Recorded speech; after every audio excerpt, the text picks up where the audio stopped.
La bonne nouvelle est donc tombée hier soir. En Indre-et-Loire, 43 restaurants peuvent de nouveau accueillir et servir des convives en intérieur. Une décision prise par la préfecture en concertation avec la CCI et les fédérations professionnelles du BTP afin de permettre aux ouvriers de manger chaud et au chaud. Ce midi, les restaurateurs habilités à le faire remettaient déjà les petits plats dans les grands. Mais est-ce réellement suffisant pour relancer une activité qui tourne au ralenti depuis plus de 3 mois? On fait le point dans ce reportage de Romain Delville. Ces 3 étancheurs sont parmi les 3 premiers ouvriers du bâtiment et travaux publics d'Indre-et-Loire à pouvoir manger officiellement à la table d'un restaurant depuis 3 mois. Ça change tout, hein. Ça évite de manger dans le camion. Dans le froid, voilà, au moins on est à l'abri, on est au chaud, quoi. Bon ben là, ça fait plus d'1 an qu'on n'est pas venu. Peser des commandes, manger au camion, et puis bon, je pense qu'on revit, quoi. Ici, à l'octroi, la majorité des plats continueront d'être emportés. La gérante a compté, le bar-restaurant peut accueillir 13 personnes sur place par service. Pour nous, ça ne changera peut-être pas grand-chose, mais ça changera surtout pour les ouvriers, qui en ont marre de manger depuis 1 an dans leur camion, qui vont pouvoir manger au chaud. C'est tout ce que ça va changer, parce que je pense qu'on n'aura pas tout le monde. Déjà, on va respecter les distances qu'ils nous ont posées. À quelques mètres de là, le Grillon fait lui aussi partie des restaurants qui sont autorisés à rouvrir.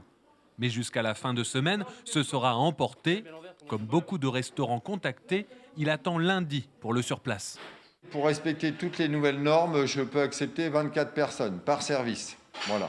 Ce que je souhaite à terme, c'est faire 2 services pour accueillir 48 personnes.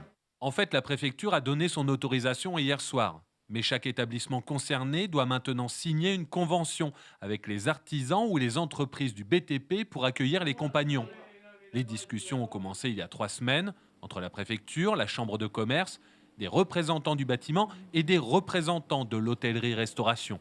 Savoir où étaient les zones de tension, quelles entreprises seraient susceptibles de venir dans les établissements et quels étaient les critères de prise en compte pour les établissements. Au bar tabac brasserie de l'hôtel de ville à Chambray-les-Tours, lundi midi, sur place, ce sera hamburger maison. L'arrêté préfectoral, les conventions sont sur la table, prêts à être signés.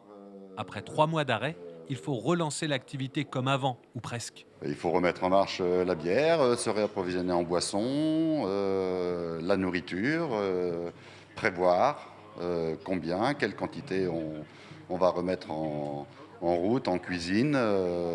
Nous faisions des plateaux repas jusqu'à maintenant, mais il est probable qu'on va remonter en quantité.